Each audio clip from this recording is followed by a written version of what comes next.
Bom, servindo o meme aí, a gente vai falar dessa vez de um filme aí com gays trambiqueiras, né? Pilotando os seus carrões, atirando pra tudo quanto é lado, empinando moto, é isso que o Brasil quer, é isso que vocês vão ter hoje. Love Lies Bleeding é um romance situado na década de 80, que narra a jornada de Lou, uma gerente de academia que se envolve com Jack, uma ambiciosa fisiculturista determinada a conquistar um campeonato em Las Vegas. Bom, aqui nos bastidores, o Nathan, ele disse aqui, ó, uma coisa que faz muito sentido, e esse mês é o meu mês no cinema, porque saíram 2 filmes envolvendo esportes, envolvendo sedução, envolvendo uma galera que eu gosto. Primeiro a gente tem Challengers ali, que é com Luca Guadagnino dirigindo, o Josh O'Connor, que a gente já fez crítica do La Chimera, que é um filme que a gente ama, com a Zendaya, aqui tendo um trio ali, falando sobre tênis, que é um esporte que eu amo. E agora a gente vai falar sobre esse filme aqui, que são essas lésbicas trambiqueiras que gostam aí de uma academia. Então assim, ó, tem tudo que eu gosto aqui nesse filme. Estou prontíssimo e animado para falar sobre ele. Pois é, né? A gente tá brincando aqui, né? Quem não conhece o meme, quem pede aí por filmes de gays trambiqueiras é porque não aguenta mais ver gays sofrendo no cinema. Então, quem sabe a gente tenha no futuro um estereótipo de filmes de gays trambiqueiras também. Aqui a gente se calca muito nesse estereótipo de personagens lésbicas, né? Emocionadas, que se apaixonam com muita força, de repente já estão ali dividindo apartamento, já estão planejando fugas aí pelos Estados Unidos. A gente parte disso para falar desse amor aí que ferve, mas que também tem muitos traços de toxicidade, né? Você vê ali tanto o casal central quanto todos os coadjuvantes ali que estão à volta, como as duas coisas ali elas se entrelaçam. Então a gente vai ter aí de um lado esse tesão que é muito forte ali, dessas personagens que influenciam umas às outras a ponto de quase se tornarem uma só, né? Aprendem a atirar para eventualmente proteger uma outra, que vai ali tomar bomba para, além de outras coisas, né, da competição que o Eder mesmo comentou, talvez aparecer ali mais bonita para sua parceira. E a gente vai ter algumas montagens ali que parecem até cenas de videoclipes, né, que vão misturar sexo com anabolizante, com dinheiro, com músculo, com comida, né? Esses grandes arrobos ali, eventualmente de ciúmes e desejos ali que são muitas vezes incontroláveis também. Então, mistura tudo isso nessa pulsão, né, dessas personagens que não tem tempo a perder, que tem que viver com muita intensidade. Só que é isso, né? No meio de cada um desses elementos que eu citei, vai existir ali alguns gatilhos, alguns perigos, né? Então, essa personagem que toma anabolizantes, ela vai tomar tanto anabolizante que em determinado momento ela vai perder a dimensão da força que ela tem. Vai dar um murro ali na parceira, né, na Kristen Stewart. A Kristen Stewart, por sua vez, em determinado momento vai prender, né, a parceira ali dentro de casa, como se protegesse ela de fazer asneiras, mas, querendo ou não, ela tá ali cerceando o ir e vir dessa personagem. A Kristen Stewart, né, que o tempo inteiro passa ali o filme negando uma bofe que ela encontra pelo caminho, vai usar ela, né, como se fosse um objeto só para fingir naturalidade depois que algumas coisas saem ali do rumo do que ela estava pensando. A parceira aqui, né, que é interpretada pela Kate O'Brien para, enfim, dar nome às duas personagens aqui, que eventualmente também vai ali ter uma cena de super violência, né, com essa bofe ali, mais uma vez para livrar a pele das duas. Então assim, né, são todas cenas que a gente entende que tem um propósito narrativo quando a gente acompanha ali o desenrolar da história, mas se a gente for analisar friamente, existe ali decisões muito questionáveis e tóxicas, né? Então assim, né, o que é violento, o que é paixão, muitas vezes andam lado a lado na mesma cena, o que confunde ali muito qual que é o sentimento que as personagens têm umas pelas outras e que pra mim ele caracteriza com muita força que é um relacionamento tóxico na vida real, que é exatamente essa confusão que o filme consegue trazer aqui, sem ser ali muito professoral, pelo contrário, né, com uma estética ali muito pop, com uma condução ali que também é bastante dinâmica pra gente que tá assistindo. Pô, esse filme ele já começa com um certo estigma, porque uma das protagonistas é a Kristen Stewart. Eu sei que muita gente não curte ela, ainda tem um certo preconceito. Inclusive o senhor Nathan não é muito fã dela, tá? Eu já venho aqui dizer. Mas enfim, vão de coração aberto, porque eu acho que ela, enfim, tá muito bem no filme. Eu só trouxe esse ponto aqui porque eu sei que muita gente ainda se apega a Kristen Stewart lá do Crepúsculo. E o filme, pra mim, ele tem uma ironia bastante interessante, porque a gente vê essas duas mulheres nos anos 80, vejam bem, já é um casal lésbico ali que pode ter talvez um certo olhar esquisito de uma sociedade conservadora, porque a gente vê ali basicamente personagens brancos que fazem um culto à arma. Então ele pega bastante desses takes, né, dos cidadãos ali felizes, atirando. E em determinado momento do filme a gente vê que essas duas personagens, por mais que elas estejam afundadas nessa cidade, por mais que elas vivam aquilo, elas não são muito a favor daquela cultura armamentista que essa cidade tanto gosta. Então parece que elas estão alheias a esse universo. Mas a ironia disso tudo é que em determinado momento do filme elas precisam se aproveitar dessas armas para que elas consigam se livrar desse meio onde elas estão presas e para que elas consigam viver o sonho perfeito ali delas, né? Então, eu acho que há uma ironia bem interessante, porque por mais que elas sejam contras esse universo armamentista, elas precisam se utilizar deles para que elas consigam se defender. Então, eu acho que o filme ele não diz muito isso, mas ele acaba mostrando através das atitudes e das imagens. Então, eu achei isso um ponto perspicaz ali da narrativa. Não, Éder, acho que é exatamente o que você está falando, né? Elas fogem no primeiro momento, né, dessa sociedade ali que elas abominam, por meio desse amor que uma nutre pela outra, mas vão ter que eventualmente recorrer a essa violência para ali poderem viver o amor delas, né? Então, mais uma vez, essa dualidade que eu estava comentando antes. E acho que, antes de afundar um pouquinho mais nisso, só queria fazer um comentário sobre Kristen Stewart. De fato, eu não sou o maior fã da mulher, mas eu acho que ela se encaixa bem em papéis em que ela é meio desajustada socialmente, tem essa coisa ali mais blasé que conquista ali pelo um flerte, e assim, acho que dá todos os checks pra esse filme, então acho que ela se encaixa muito bem, mas vai botar ela pra fazer qualquer outra coisa, acho que já sai um pouquinho mais desastroso. Mas enfim, voltando aqui ao filme, né, a gente tava comentando sobre essa coisa das personagens criticarem o abuso dos outros, mas elas também serem abusivas, né, esse sujo falando do mal lavado. Então a Kristen Stewart tá o tempo inteiro criticando o cunhado, né, por ele bater na irmã dela, critica o pai por ele também ter ali feito 1001 psicologicamente com a mãe, se irrita muitas vezes com a irmã de não ter ali o culhão de denunciar o marido, apesar de todas as coisas serem bastante evidentes. Ela de alguma forma é como se fosse bastião dessa moralidade, bastião do que é o amor de verdade. Só que é isso, né, como eu comentei antes, a Kristen Stewart muitas vezes passa também por cima da liberdade ali da parceira e também recebe agressão física ali da parceira, agressão psicológica e de vários outros tipos. Nesse sentido, né, tem uma frase que a irmã da Kristen Stewart diz pra ela num momento aqui, que é um spoiler, então se vocês não estiverem assistindo o filme, pula aqui pro tempo indicado. Descobre, né, que a Kristen, a parceira ali, tem o envolvimento com a morte do marido, né, depois de um episódio de agressão, que ela fala assim, você não sabe o que é amor. Só que a questão é, será que alguém ali de fato sabe o que é amor? Ou cada um só vê o seu amor, fecha os olhos pra tudo que tem à volta, fecha os olhos pra qualquer crítica que vem ali pra cima de você?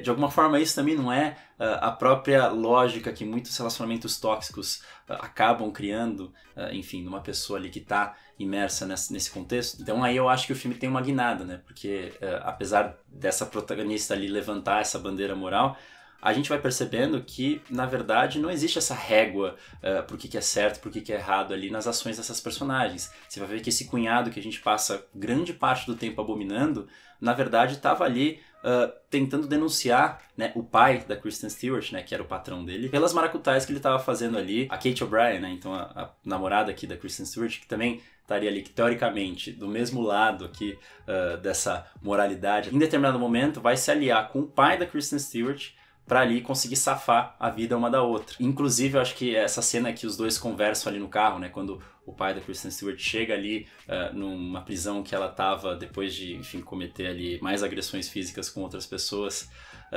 eles conversam num carro, ela entende o que o pai da Kristen está propondo para ela e ela decide voltar atrás porque ela não se envolve com esse tipo de coisa.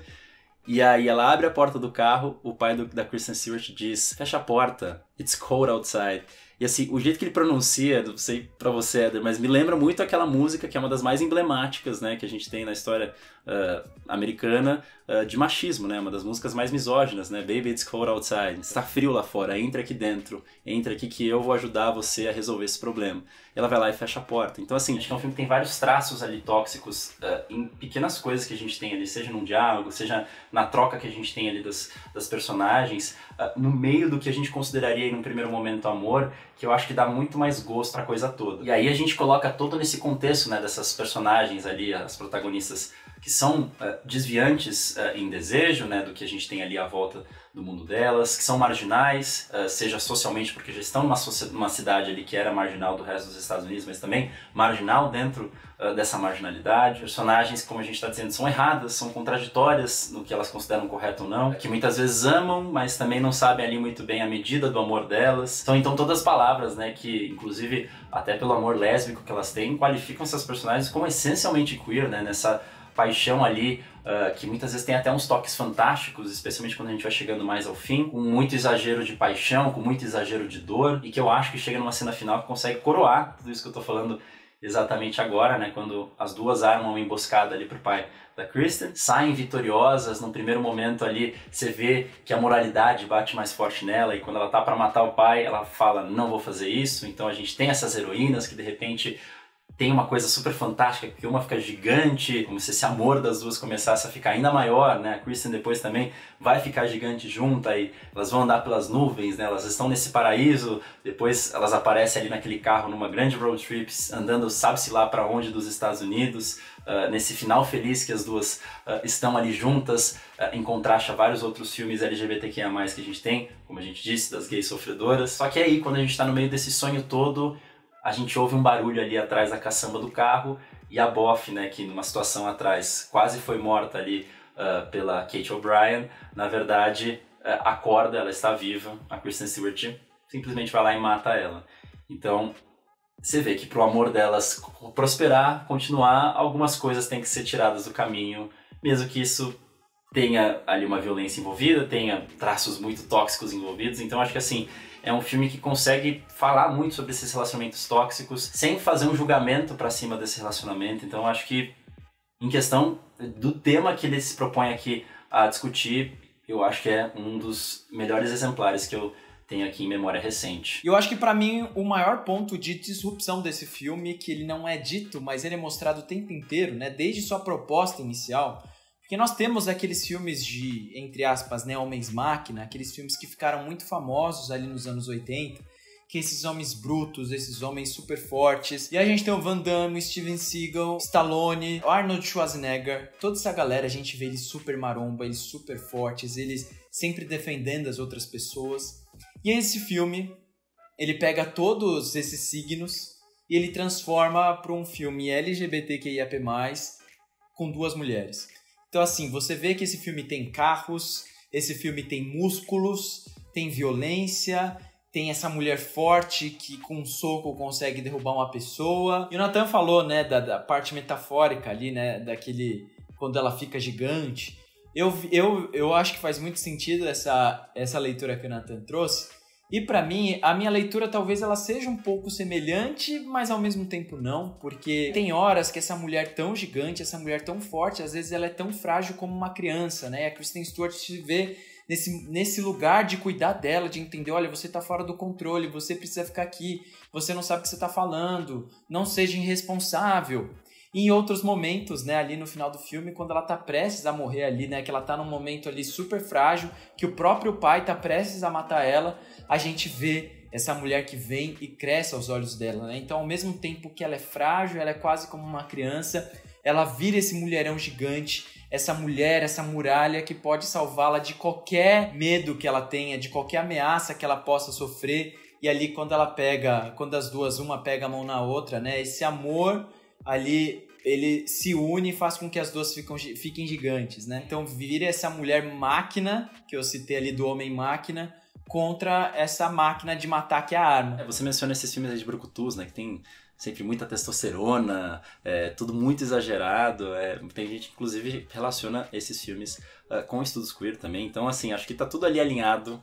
E acho que esse final, apesar da gente ter caminhado por análises opostas, acho que eles se complementam de fato. Mas eu queria te fazer uma pergunta muito importante aqui. Você mencionou lá no começo o Luca Guadagnino, né, esses dois filmes aí cheios de tesão, cheios de trambicagem. E aí, qual que foi a sua trambicagem tesuda favorita desse mês? Bom, Nathan, é um páreo duro ali, porque eu gostei muito de ambos, mas o do Guadagnino me pega muito. Eu acho que é um filme muito jovem, é um filme muito divertido, muito sensual, sem si ser explícito. Eu acho que não é um problema ser explícito, tá? Eu acho que tem filmes que têm propostas excelentes que são super explícitos, mas nesse eu acho que fez todo sentido, então eu fico com Challengers ali, porque entre a academia e o tênis, eu gosto mais do tênis. Bom, e agora chegou aquele momento do vídeo. Esse vídeo nem teve tanta graça assim, porque até a gente nem discordou. Eu sei que vocês esperam que a gente discorde, mas aqui a gente trouxe pontos diferentes, vai. Mas ambos gostaram do filme e agora a gente gosta mais ainda desse momento do vídeo, que é o 20 recomendar. Então, Nathan, diz aí pra gente qual é a dica de hoje. Bom, a gente tá falando aqui de gays, trambiqueiros, tesão e tudo mais. Acho que não tem como dar outra dica aqui, senão Rotting the Sun, a gente fez vídeo aqui no canal, vocês podem assistir lá, inclusive acho que eu gosto mais desse filme do que o de hoje. Enfim, é um filme que tem ali tudo muito mais explícito, que também tem ali umas coisas meio estranhas acontecendo, mas que também fala ali um pouco de solidão gay, mas também exalta muito ali a cultura que tem à volta, que também é marginal. Também vai estar ali num contexto de filme policial, de suspense, mas também comédia, então tem uma mistura de um pouco de tudo, dirigido por esse cara aí que é mexicano, radicado nos Estados Unidos, então mais uma dessas miscelâneas. Fica a dica que é um divertidíssimo filme. Mande aí para aquele seu amigo, a sua amiga que gosta de filmes com personagens gays trambiqueiros e também quem gosta de maromba aí, que eu acho que vai gostar desse filme, tá bom? Então é isso, muito obrigado, um grande beijo aí ó, e até a próxima.